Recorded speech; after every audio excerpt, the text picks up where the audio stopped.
जय हिंद दोस्तों, मैं हूं मेजर गौरवारी और आप देख रहे हैं आज की ताज़ा तरीन खबरें। अच्छा, हरदीप सिंह निज्जर एक खालिस्तानी आतंकी जो सिक्स फॉर जस्टिस एक ऑर्गेनाइजेशन है उसका मेंबर था, उसको कुछ लोगों ने मार दिया गुरुद्वारा साहब के अंदर। एक ऐसा व्यक्ति था जिसने टेररिज्म को सपोर्ट करा, खालिस्तान को सपोर्ट करा। सिक्स फॉर जस्टिस है क्या? सिक्स फॉर जस्टिस एक ऑर्गेनाइजेशन है जो बात करती है इंसाफ की लेकिन सपोर्ट करती है टेररिज्म को। तो उसको मार दिया गया। इसके पहले परमजीत सिंह पंजवार को लाहौर में मारा था।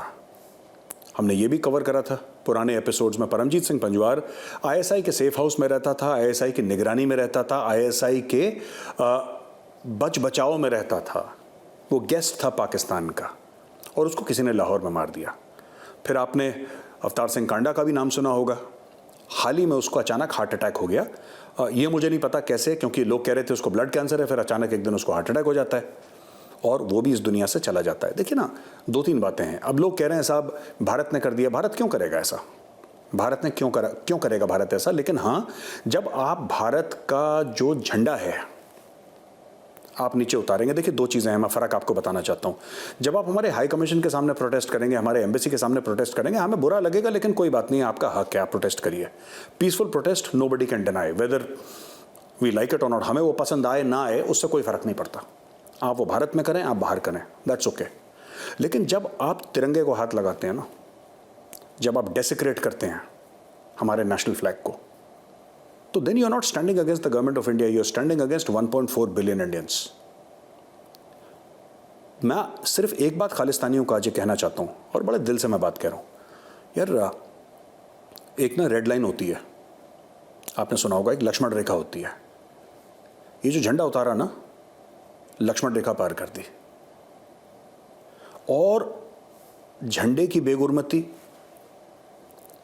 अपने झंडे की इंसल्ट कोई हिंदुस्तानी सहेगा नहीं और इसकी कोई माफ़ी भी नहीं है। इसकी कोई माफ़ी नहीं है दोस्तों। मैं बता दूं, जो हिंदुस्तानी सुन रहे हैं वो भी और जो खालिस्तानी सुन रहे हैं वो भी, इसकी कोई माफ़ी नहीं। यहाँ से आप वापस नहीं जा सकते।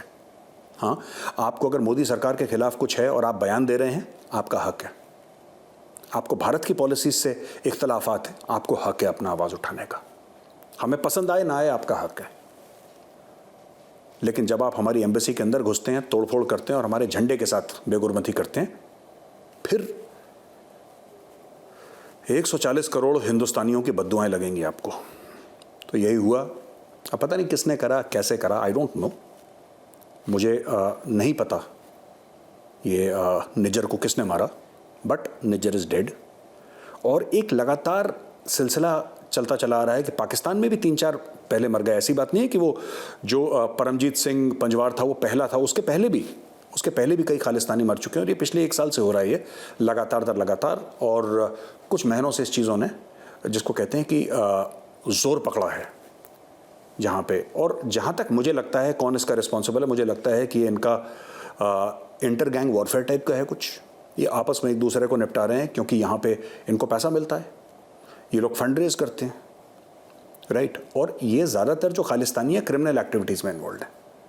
तो ये एक दूसरे को मार रहे हैं पैसे के लिए, वर्चस्व की इनकी लड़ाई है। मुझे लगता है कि आपस में ही ये लोग एक दूसरे को मार रहे हैं, लेकिन ये ब्लेम करना चाहते हैं, उंगली उठा के बताना चाहते हैं कि साहब भारत ने ऐसा करा। भारत क्यों करेगा यार? भारत ऐसे काम क्यों करेगा? नहीं। पर अगर आप एक दूसरे को निपटा रहे हैं तो ठीक है, ये मतलब ये सोशल सर्विस है, आप करते रहिए, हमें इसमें कुछ नहीं कहना है। दोस्तों, प्रधानमंत्री मोदी ने G20 के जितने भी देश हैं सबको चिट्ठी लिख डाली है और चिट्ठी में बोला है कि अफ्रीकन यूनियन है उसको परमानेंट यानी कि स्थायी मेंबर बनाना है G20 का। आपको पता है कि भारत की पास सदारत है इस बार G20 की। भारत लीड कर रहा है G20 1 साल के लिए, यानी कि 2023 में पूरा भारत G20 को लीड करेगा।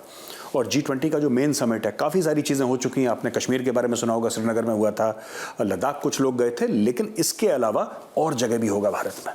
तो भारत ने ये एक सजेशन दिया है, प्रधानमंत्री मोदी जी ने एक डिमांड करी है कि साहब अफ्रीकन यूनियन यानी कि 55 देश अफ्रीका के, इनको स्थायी सदस्यता दी जाए G20 के। भारत ने ऐसा क्यों करा, इसके मुख्य तौर पे 3 कारण हैं। आज मैं वो 3 कारण आपको समझाना चाहता हूँ। पहला कारण ये है कि मोदी जी पहले ही कह चुके हैं, डॉक्टर जयशंकर पहले ही कह चुके हैं कि भारत उन देशों की आवाज़ बनेगा जिनकी खुद की आवाज़ नहीं है। ग्लोबल साउथ की बात करिए। ग्लोबल साउथ में बहुत गरीब ऐसे मुल्क हैं जिनका आप लोगों ने नाम भी नहीं सुना होगा, आपको नहीं पता होगा मुल्क कहाँ पे हैं। वहाँ पे बड़ी जिसको कहते हैं गरीबी है, वहाँ पे खाने के लिए नहीं है, कई जगह वॉरलॉर्ड्स हैं, जो बाहुबली लोग होते हैं उनका कब्जा है, वहाँ पे सिविल वॉर, गृह युद्ध है और बहुत बुरी स्थिति है उन देशों की। उनकी कोई सुनता नहीं है, उनकी यूनाइटेड नेशंस में कोई जिसको कहते हैं आवाज़ नहीं है। लोग वहाँ पे भुखमरी से मर रहे हैं, वहाँ पे फैमिन है, वहाँ पे वायलेंस है, लड़ाई झगड़ा है, बहुत हाल ख़राब है उन देशों का। तो उनकी आवाज़ कौन उठाएगा? तो भारत ने बोला कि साहब जब हम G20 के हम प्रेसिडेंट बनेंगे, G20 को जब हम लीड करेंगे 1 साल के लिए, तो हम सिर्फ भारत की बात नहीं करेंगे, सिर्फ अमीर या प्रोग्रेसिव देशों की बात नहीं करेंगे, जो इकोनॉमिकली प्रोग्रेस कर रहे हैं, प्रोग्रेस कर चुके हैं, हम उनकी बात नहीं करेंगे, हम दुनिया भर की बात करेंगे, ग्लोबल साउथ की बात करेंगे। ग्लोबल साउथ में खासतौर से ऐसे मुल्क आते हैं जिनका मैंने आपको जिक्र अभी करा, जिनके आर्थिक हालात, जिनके जो सुरक्षा के हालात हैं वो बहुत ज़्यादा ख़राब हैं। तो इससे क्या होगा कि 55 मुल्क जो हैं ये G20 के एम्बिट में आ जाएंगे, और G20 के एम्बिट में जब ये आ गए तो यहाँ पे भी तरक्की होगी, यहाँ पे भी इन्वेस्टमेंट होगी, यहाँ पे भी स्टेबिलिटी होगी। दूसरा कारण ये है कि चाइना अफ्रीका में बहुत ज़्यादा इन्वेस्टमेंट कर रहा है, भारत भी कर रहा है, ऐसी बात नहीं है।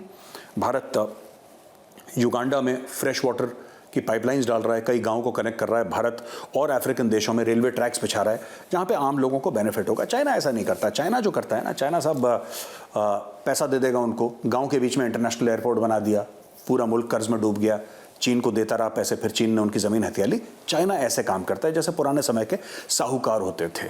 तो चीन उस तरीके के काम करता है, भारत वो काम करता नहीं। तो चाइना के इन्फ्लुएंस को भारत ने नलिफाई करना है, उसको काफ़ी हद तक न्यूट्रलाइज करना। और तीसरी बड़ी बात, फिर से हम आते हैं डिप्लोमेसी पे, कि अगर 55 ये मुल्क आ गए तो इनके इंडिविजुअल वोट्स हैं यूनाइटेड नेशंस में, ये सब यूनाइटेड नेशंस की मेंबर हैं, और भारत का जो डिप्लोमेटिक प्रोफाइल है इससे बहुत ज़्यादा बढ़ता है। तो मुझे लगता है मास्टर स्ट्रोक है मोदी गवर्नमेंट का, मोदी सरकार का, डॉक्टर जयशंकर का दिमाग बिल्कुल ठीक चल रहा है इस मामले में।